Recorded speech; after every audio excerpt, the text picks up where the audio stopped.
सर्वप्रथम तो जय श्री कृष्ण। आज हम लोग एक कथा सुनेंगे। कथा बड़ी धार्मिक, मार्मिक तथा आध्यात्मिक है। इस कथा को बड़े ही ध्यान से आप सुने, क्योंकि किसी भी कथा को ध्यान से सुनने पर ही कथा समझ में आता है तथा कथा का आनंद भी आता है। तो चलिए कथा को सुनते हैं। राजा चोल के पास जो एक बात बताना था कि इसके पहले ही कथा को मैंने इसके पहले वीडियो में बता दिया। अगर आपको सुनना है तो वहाँ पे सुन सकते, देख सकते। उसके मैं आगे से बताने जा रहा हूँ, आप इसको ध्यान से सुनिए और देखें। राजा चोल के पास धन की क्या कमी, राजा ही ठहरे।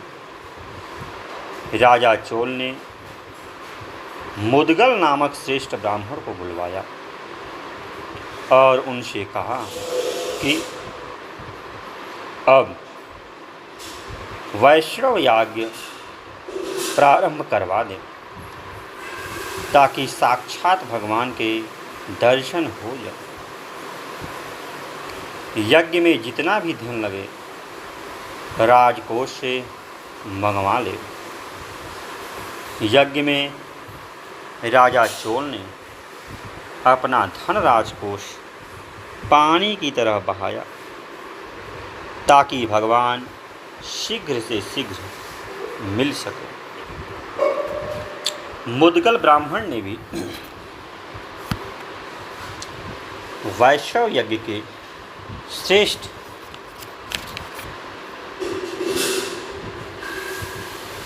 ज्ञाताओं ब्राह्मणों को इकट्ठा किया और यज्ञ आरंभ करवा दिया।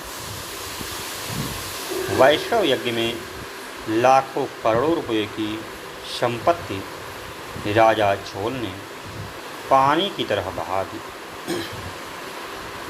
लेकिन वह बेचारा ब्राह्मण तो अत्यंत गरीब था। उसके पास तो रोटियों का भी अभाव है।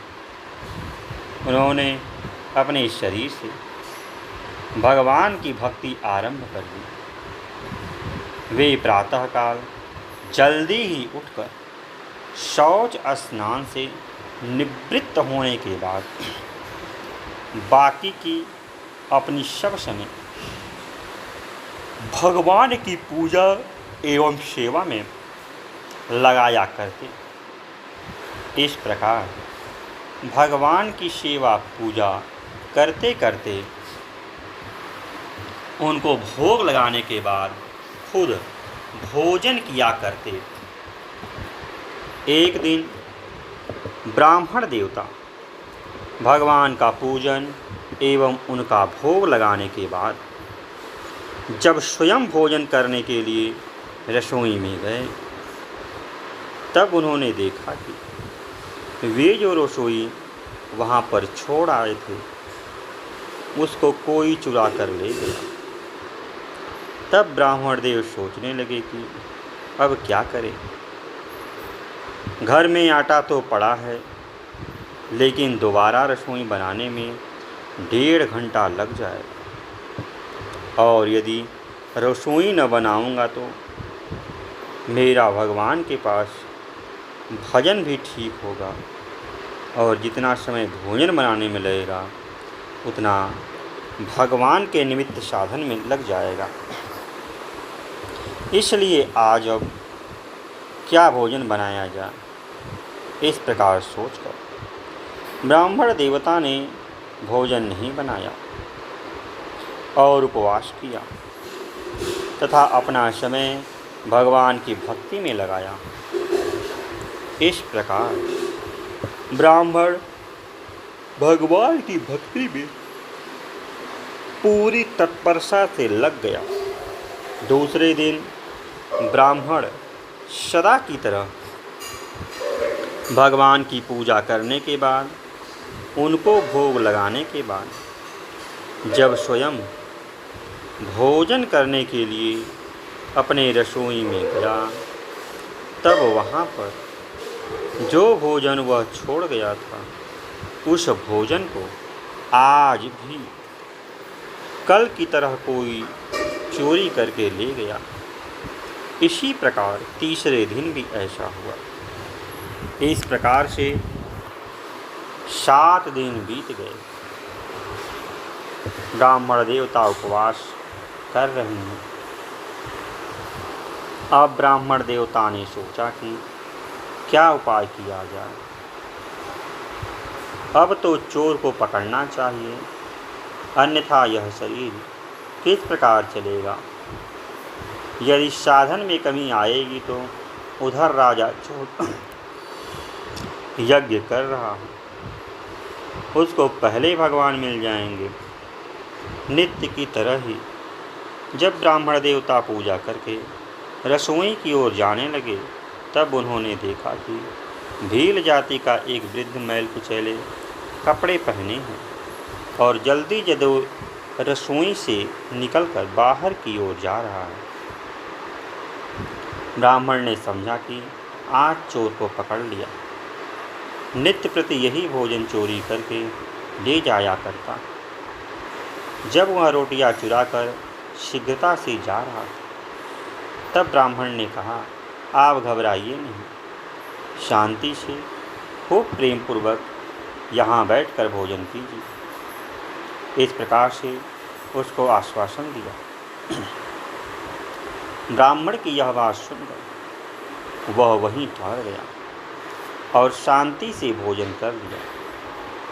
वास्तव में तो उस चोर के रूप में भगवान ही आए थे। उन्होंने अपना असली स्वरूप प्रकट कर दिया और ब्राह्मण से कहने लगे, मैं ही तुम्हारी रोटियां चुराने वाला हूँ। मैं तो परीक्षा कर रहा था कि तुम कहाँ तक निभाते हो। तुमको 7 दिन तक भूखे रहने पर भी जरा भी दुख नहीं हुआ, और जब मुझको चोर के रूप में पकड़ा, तब भी तुमने मुझे आश्वासन दिया कि शांति से भोजन कर लो। मैं तुम पर प्रसन्न हो गया। तुमने भक्ति से मुझको जीत लिया। भगवान ने उसी समय संकल्प किया और तुरंत एक सुंदर विमान वहाँ प्रकट हुआ। उस विमान में भगवान और वह विश्व शर्मा नामक ब्राह्मण बैठ गए।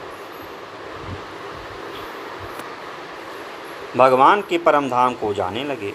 भगवान के परम धाम को जाते समय भगवान राजा चोल जहाँ पर यज्ञ कर रहा था, उस यज्ञ की वेदी के ऊपर से गए। जब राजा चोल ने देखा कि भगवान ब्राह्मण के साथ परम धाम को चले जा रहे हैं, उसकी विजय हो गई। तब राजा चोल के मन में बड़ी भारी इच्छा हुई। मैंने राजा और धनी होकर क्या किया?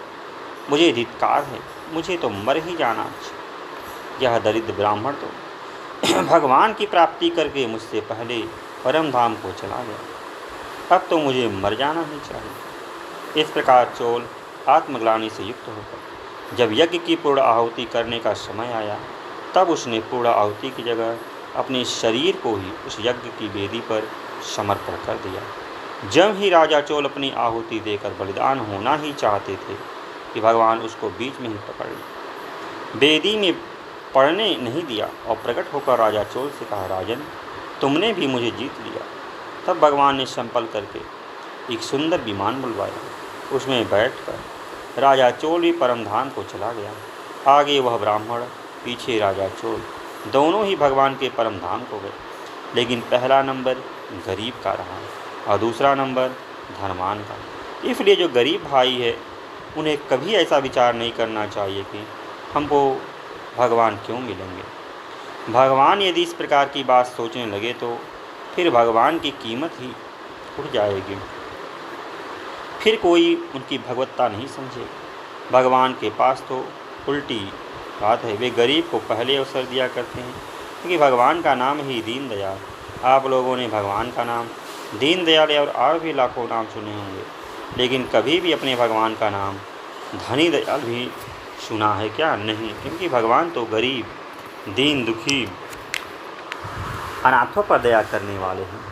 भगवान धनिकों से भी किसी प्रकार से द्वेष नहीं है, लेकिन भगवान तो केवल भक्ति एवं प्रेम को ही देखा करते हैं। इसलिए भगवान में केवल प्रेम करने की आवश्यकता है और किसी बात की आवश्यकता नहीं। पापी से भी पापी, और यदि उसका रास्ता ठीक है तो किसी प्रकार की चिंता करने की आवश्यकता नहीं। एक महान धर्मात्मा है, यदि उसका रास्ता ठीक नहीं है तो वहीं पर बिना ठीक साधन के गाड़ी अटकेगी। इसलिए बारंबार यह सिद्ध होता है कि साधन खूब जोर से करने चाहिए। ओम शांति शांति शांति। तो आज के लिए इतना ही, फिर किसी दिन अन्य वीडियो मिलते हैं। तब तक के लिए जय श्री कृष्ण, जय श्री कृष्ण।